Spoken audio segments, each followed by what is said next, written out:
느끼는 것도 많았습니다. 그 부분은 제가 이 문재인 정부에 대한 부분 얘기를 하고 제가 하고 나서 그 자한당 할 때 같이 한꺼번에 그것도 네. 짚어주시면 되겠습니다. 예. 알겠습니다.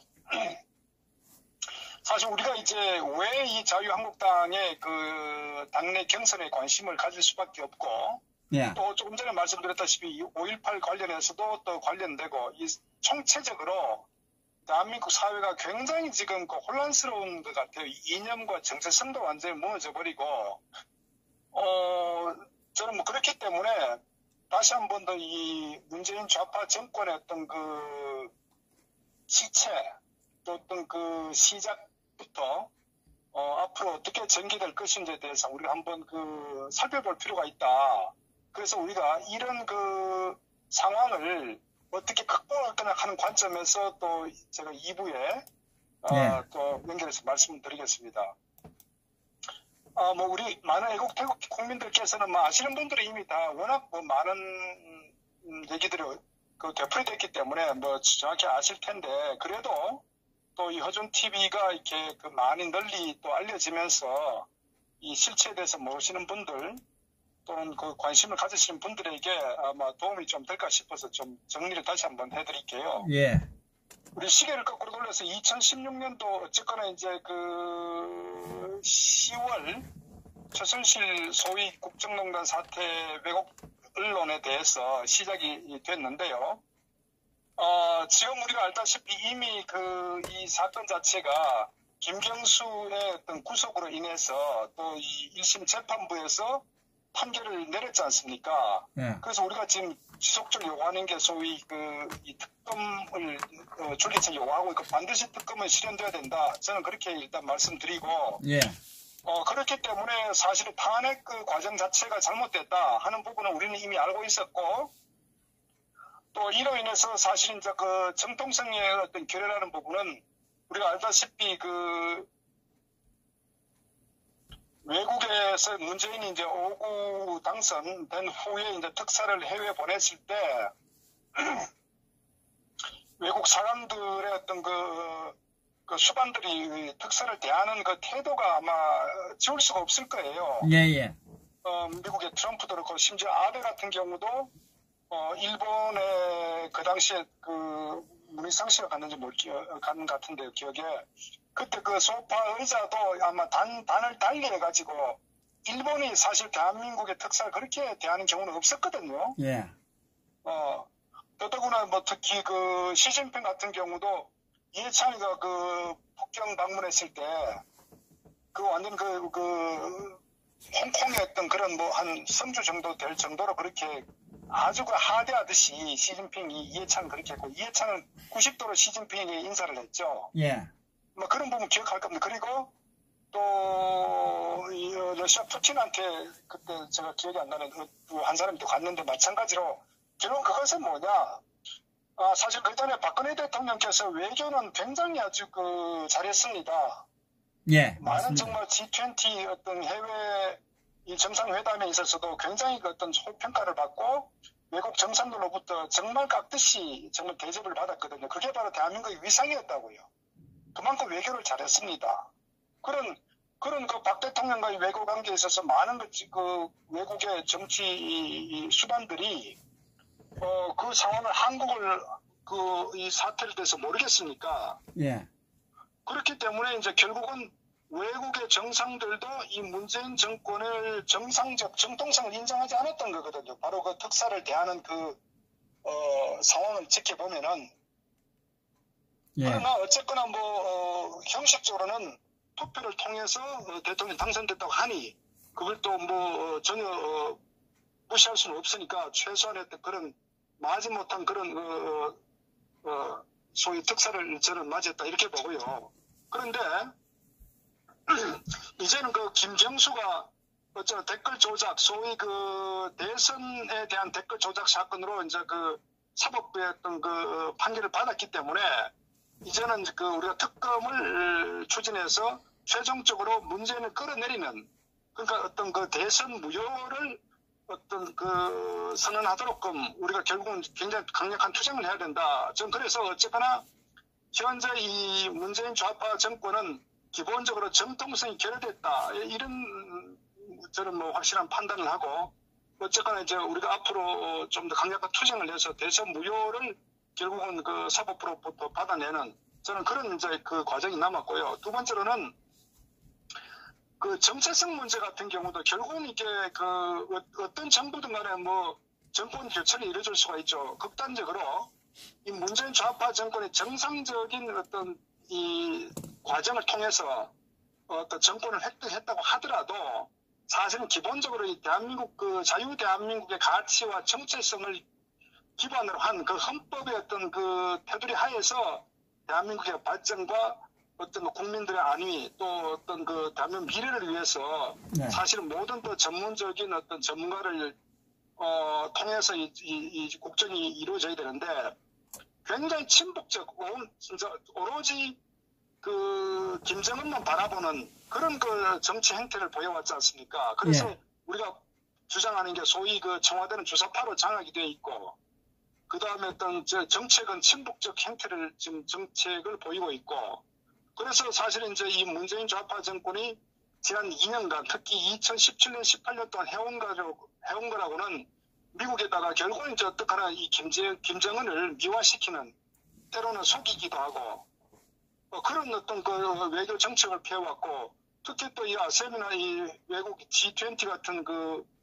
외국 그 국제 회의에 있어서 틈만 하면은 이 김정은을 정말 그 김정은의 대변인처럼 어떤 행동하는 핵은 전혀 위협이 되지 않는다고 그런 네. 식으로 결국은 해서 많은 망신을 당했지 않습니까? 작년 같은 경우에 어떤 마크롱이든 뭐 독일이든 영국 총리부터 메이 총리부터 해가지고 자, 이런 상황이 결국 이제 전개됐는데 결국은 한 가지로 모든 길은 결국은 김정은 북한으로 머릿속에는 북한밖에 없다. 머릿속에는 김정은밖에 없다. 이것이 이제 현재 이 문재인 주사파 정권의 어떤 실체 아니겠어요. 예. 그것이 이들의 정체성이거든요. 예. 그러니까 거기다가 사실 또 위험한 거는 알다시피 이 9.19 군사 합의 자체를 그 합의를 통해서 대한민국의 완전히 그 국방력을 완전히 그 무너뜨려 버리는 어떻게 보면 굉장히 이거는 그 나중에 반드시 저는 이 부분은 어떤 그 조사를 통해서 북한과의 어떤 내통 이런 어떤 여적죄의 어떤 그 상황도 반드시 밝혀야 된다. 저는 이렇게 보기 때문에 결국은 과연 이 문재인 좌파 정권이 대한민국의 어떤 헌법 정권인지 아니면은 북한의 어떤 그 지령을 받아서 통치하는 그런 정권인지를 반드시 밝혀야 된다. 저는 그렇습니다. 그래서 그 정체성에 대한 부분도 우리가 확실히 해야 된다. 그리고 또 세 번째로는 또 문제가 사실 또 심각한 것이 이 안보와 이 군사적인 부분도 워낙 중요한 부분이죠. 그 못지않게 결국은 이제 국민들의 피부에 와닿는 이 정책 두 가지가 있는데요. 이 경제 문제 같은 경우도 저는 참 너무나 참 어설프다. 그러니까 이 경제를 이념적으로 접근했다는 거 아닙니까? 그렇기 때문에 장하성이 같은 경우도 항상 이 참여연대에 있어가지고 자기 어떤 그 이념적으로 어떤 학생들에게 가르치고 모든 경제를 이 정상적 이 자본주의 어떤 시장 경제 측면보다는 항상 이념적 접근을 했던 사람인데 결국 이 장하성이를 경우 실무 경험도 없고 더더구나 경제 이론에 정통 주류 경제 이론에 입각하지 않고 이념적 어떤 경제적으로 접근해가지고 결국은 그것이 소득주도 성장률이고 주 52시간 아닙니까? 예. 그거로 인해가지고 결국은 대한민국 경제는 1년 반 만에 완전히 토막이 나버리는 정말 어떤 희망을 완전히 상실시켜버리는 그런 경제 정책을 펴고 결국은 경질된 거 아닙니까? 예. 그러다가 더 문제는 후임으로 온 김수현이라는 정책실장조차도 이 사람은 정말 어떤 이 도시공학을 한 사람이란 말이에요. 경제에 대한 어떤 이론에 대한 전혀 거리가 먼 그렇다고 어떤 실물 경제를 경험한 사람도 아니고 그렇다고 관료 출신도 아니고 이런 아마추어를 앉혀가지고 경제를 살리겠다? 길 가든 개가 웃습니다. 그러니까 이런 아마추어들을 정책에 관여하는 책임자를 앉혀놓으니까 경제가 될 리도 없고 그렇게 해서 결과가 안 좋으니까 이제는 뭘 했습니까? 통계청장을 바꿨잖아. 통계 조작을 위해서. 예. 그렇게 한다고 뭐 살아나겠습니까? 그러니까 결국은 이로 인해서 이 아마추어 이 세력들을 경제의 컨트롤 타워에다 앉혀놓으니까 결국은 가장 큰 피해 보는 거는 가장 그 힘없는 이 서민들, 약자들이거든요.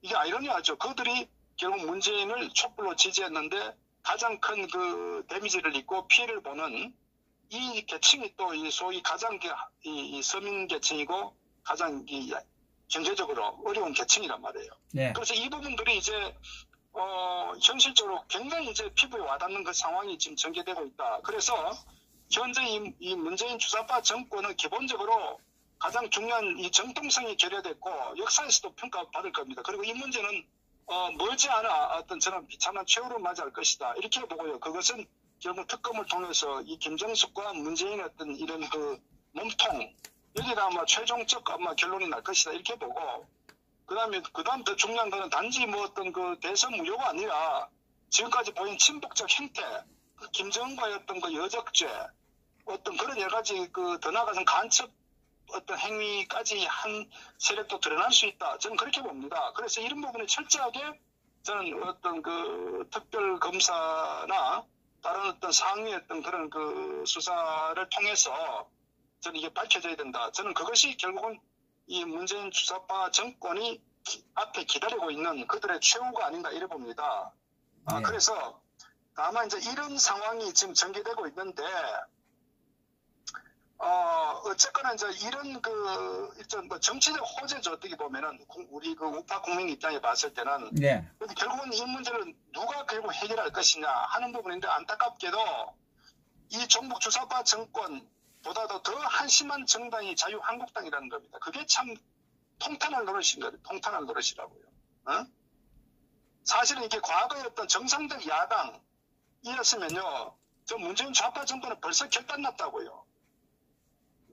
그런데 아직도 이 자유한국당이라는 이 정치 세력들이 정신을 못 차리고 있고 오직 정치 공학적으로 정말 뭐가 똥인지 된장인지 모를 정도로 이 분위기 파악을 못하는 오죽하면 지금 그 로텐드 홀에서 따뜻한데 그 따뜻하지 않습니까? 겨울에도 네. 앉아가지고 잡담이나 하면서 마치 그거를 단식이라는 미명하에 이런 그 이 정책이나 전략을 꾸리는 게 그 나경원이라는 얼마나 한심한 작자입니까? 저는 참 그걸 보면서 정말 뇌가 없다.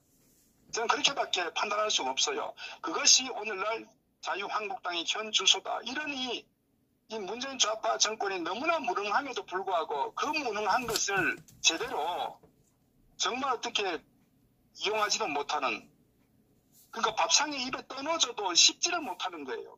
그만큼 무능하다는 겁니다. 그 역설적으로 보면은 지난 2년간 이 문재인 좌파 정권이 이렇게 나라를 망가뜨리는데는 결국은 이 자유한국당이라는 야당 아닌 야당, 무늬만 야당이 이런 그 정치 세력이 존재하기 때문에 저들이 마음껏 이런 국정을 농단한 할 수 있었던 그런 저는 어떤 하나의 그 배경이 되기도 했다. 이렇게 보는 거예요. 그래서 그렇기 때문에 우리가 중요한 게 이번 자유한국당의 당대표 경선은 그 어느 때보다 너무나 중요하다. 정말 과거에 어떤 10분의 1의 야당 승만 있었어도 현 이 주사파 정권은 끝장을 낼 수가 있는데 이렇게까지 지금 2년간 방치되고 있다는 것은 바로 그만큼 이 자유한국당 야당이 완전히 정말 어떤 청와대 이중대라고 소리를 들어도 전혀 저는 뭐 어색하지 않을 정도로 지금 심각한 것이 이 자유한국당의 정말 어떤 혁신적 개혁이고 구조적으로 완전히 바꿔야 된다. 저는 그렇게 봅니다. 그래서 네. 좀 더 확대하면은 앞으로 내년 총선이 다가올지는 모르겠지만 총선에 대한 90%의 국회의원은 바꿔야 된다. 저는 그렇게 봅니다. 완전히 물갈이해야 됩니다. 그래서 예. 그것이 우리 앞에 놓인 현재 과제다. 이런 관점에서 자유한국당의 당대표 경선을 우리가 굉장히 심각하게 지금 바라봐야 된다. 그것이 우리 또 태극기 애국 국민들과의 어떤 그 관계 설정, 또 앞으로 태극기 애국 국민들이 결국 지금까지 그 투쟁하고 또 앞으로도 투쟁하겠지만은 어떤 결과를 기대할 수 있는 그만큼 중차대한 그 하나의 그 이벤트다. 저는 이렇게 봅니다. 그런 관점에서 어쨌거나 이 자유한국당의 어떤 그 상황을 우리가 굉장히 개입도 해야 되고 예. 또 상당히 어떤 저는 뭐 어떤 흐름을 바꾸기 위해서 많은 노력도 필요하다 이렇게 말씀드립니다.